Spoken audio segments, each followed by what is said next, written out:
Ya itu maksain di belakang di tempatnya pramugari itu biasa itu tempat itu ya, yang biasa pramugari kalau nyiapin makanan. Nah tapi pertanyaannya begini nih Bib, nih mau izin nih Bib ya.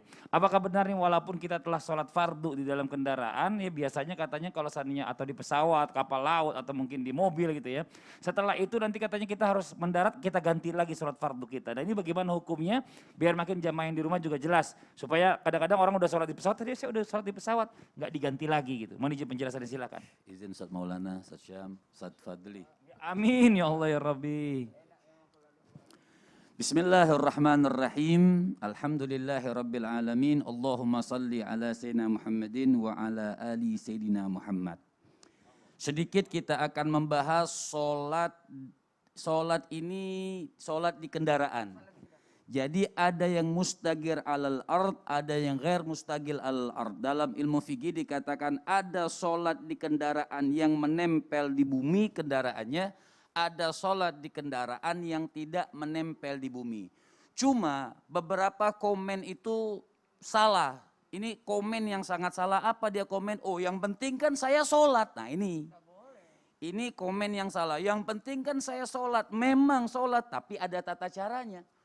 Yang paling hebat ngomong seperti itu mestinya Nabi.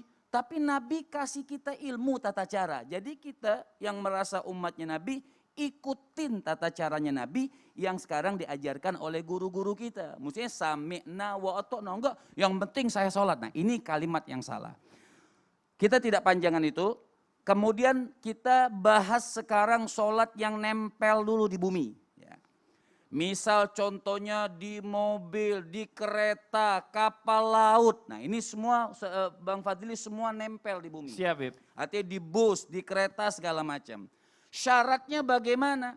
Jadi ulama mengikuti Rasul. Hadis daripada Jabir bin Abdullah, riwayat Imam Bukhari, Rasul sallallahu alaihi wasallam yusalli ala rahilatihi. Nabi sholat di kendaraannya. Haitsu tawajjahat. Nih perhatikan yang sholat di mobil. Haitsu tawajjahat. Yang arah kendaraannya kemana saja. Tapi sholat apa ini? Sholat sunnah. Ya. Yang kendaraannya kemana saja.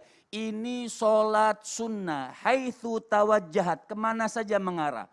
Maka hadis selanjutnya. Fa'idha aradal faridah. Dan ketika Nabi ingin sholat fardu, ingatkan. Jadi jangan lagi komen, yang penting saya sholat. Fa'idha aradal faridah, dan ketika Nabi sholat fardu, nazala fastaqbalal qibla. Ketika Nabi mau sholat fardu, maka Nabi turun dari kendaraannya, menyempurnakan sholatnya, menghadap kiblat, ruku, segala macam. Ini hadis jelas. Lantas pertanyaannya, kalau tidak sempat bagaimana? Dalam riwayat dikatakan Imam Nawawi di dalam kitab Majmu'nya jelas qala ashabuna, artinya berkata daripada sahabat-sahabat Imam Syafi'i, kalau kendaraannya nggak bisa stop waktu sholat. Nggak mungkin kita ngatur waktu jadwal kendaraan, bus yang berjalan, kereta yang berjalan, semuanya. Masalahnya boleh atau tidak kita sholatnya begini, maaf duduk. Di kereta, ya seperti ini contoh nih supaya duduk lagi karena memang agak capek juga. Oh iya, Haji mumpung. Nah, artinya kalau memang sholat di kendaraan, ini kita bicara sholat fardu. Kalau sholat sunnah sah, sudah. Kalau sholat fardu misal di kereta bisa berdiri sempurna menghadap kiblat, di kapal bisa berdiri sempurna menghadap kiblat, sah sholatnya, tidak jadi masalah. Tapi apabila sholatnya enggak jelas menghadap kiblatnya, tidak bisa ruku, tidak bisa sujud, apakah sholat seperti ini boleh? Dilihat, kalau memang bisa takdim, dia takdim sebelum berangkat. Kalau memang dia bisa, dia pikirkan, saya bisa takhir nanti di suatu kota. Bisa takhir, maka dia takhir di suatu kota tersebut. Jadi bukan suatu masalah. Tapi kalau perjalanannya panjang, misal 20 jam perjalanan, tidak mungkin, silahkan dia sholat tapi rihurmatil waqt.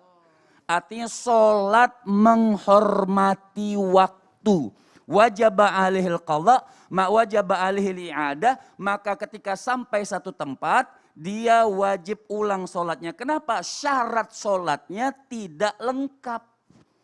syarat sholat fardunya tidak lengkap, tidak ada rukuknya, dia rukuk cuma rukuk seperti ini, cuma sujud seperti ini, kemudian dia tidak berdiri. Nah ini kan dalam sholat fardu berdiri wajib, rukuknya sesuai dengan keadaan semua, hukumnya keadaan jalan begitu, hukumnya wajib. Makanya kenapa wajib diulang? Kan seperti itu, karena tidak sesuai. Mencontoh siapa? Mencontoh Nabi SAW. Oh kalau itu menyusahkan? Tidak menyusahkan.